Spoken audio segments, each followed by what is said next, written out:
ইছাপুর চোরবাজারে স্বামীর আবক্ষ মূর্তিতে মাল্যদান করতে এসে কান্নায় ভেঙে পড়েন মঞ্জু বসু।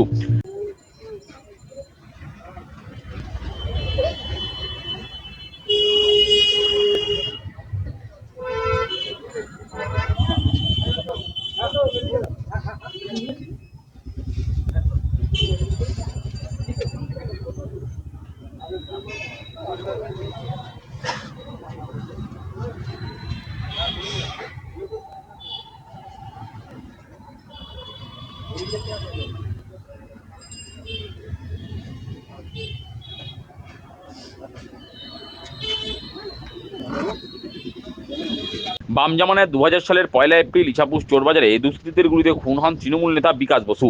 বুধবার ছিল তার প্রয়াণ দিবস। ইছাপুর চোরবাজারে এদিন স্বামীর আবক্ষ মূর্তিতে মাল্যদান করতে এসে কান্নায় ভেঙে পড়েন বিদায়ী বিধায়িকা মঞ্জু বসু। তার স্বামীর কয়েকজন অনুগামীর উপস্থিতি এদিন চোখে পড়ল, কিন্তু অন্যবারের মতো স্থানীয় তৃণমূল নেতাদের মঞ্জু বসুর পাশে দেখা গেল না। পরবর্তীতে নোয়াপাড়ার তৃণমূল প্রার্থী সহ দু একজন ঘাসফুলের নেতৃত্ব বিকাশ বসুর প্রতিকৃতিতে মাল্যদান করেন। অশ্রুভেজা নয়নে বিদায়ী বিধায়িকা মঞ্জু বসু বলেন, 26 বছর ধরে স্মৃতিকে আঁকড়ে ধরে তিনি চলছেন। যারা ওনাকে ভালোবাসতেন তারা সবাই এসেছেন, তারাই আমার পথ চলার সাথী। আমি কোনো রাজনীতির কথা রাজনীতি জানি না, এটা নয়, এটা আমার সম্পূর্ণ নিজের ব্যক্তিগত জীবনের আমার হারানো।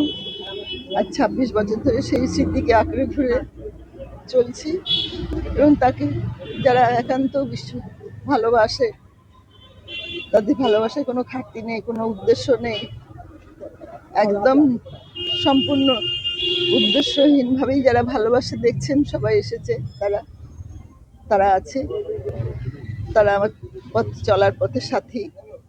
এদিন তিনি আক্ষেপের সুরে বলেন, কারা তার পাশে থাকলো আর কারা পাশে থাকলো না সেটা ঈশ্বরই বিচার করবেন।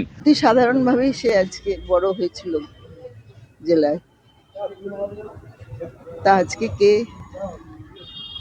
থাকলো আর পাশে না থাকলো সেটা ঈশ্বর দেখবেন, ঈশ্বর বিচার করবেন। প্রসঙ্গত এবারে তাকে দল টিকিট দেয়নি। এর প্রসঙ্গে মঞ্জু বসু বলেন, আজকে তিনি রাজনীতির মঞ্চ থেকে আসেননি, তিনি দল ছেড়ে দিয়েছেন। তিনি তো এখন দলের কেউ নন, কিন্তু এখানে যারা এসেছেন তারা জননেতাকে শ্রদ্ধা জানাতে এসেছেন। দল তো, আমি তো রাজনীতি এখন করছি না, আমি আজকে রাজনীতি মঞ্চ থেকে আসিনি। যারা এসেছে তারা নিশ্চয়ই সব দলের হয়ে আসেনি, তারা জননেতার পাশে এসেছে, জননেতাকে স্মরণ করতে এসেছে, জননেতাকে শ্রদ্ধা জানাতে এসেছে।